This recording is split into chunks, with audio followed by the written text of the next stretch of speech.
I'm Charlie Yang. I'm an orthopedic surgeon at Colorado Joint Replacement at Advent Health Porter Hospital. The great joy I get out of orthopedic surgery, especially adult reconstruction and total joint replacement, is the fact that I get to see the immediate impact that my team and we made for the patients.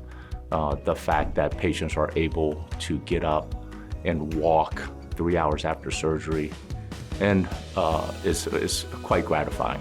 And the fact that we still get emails from patients 3 months after surgery showing us that they're back on the ski slopes, they're climbing 14ers, and doing the outdoor activities that Colorado offers certainly is very gratifying. My approach for patients as far as offering treatment options, I'm more of a conservative type of a provider in that I want to make sure patients exhaust all the conservative modalities with their arthritis before surgical intervention. And once patients have exhausted that, if the symptoms still persist and it's interfering with their quality of life and activities of daily living, then certainly surgical options could be discussed and presented to the patients.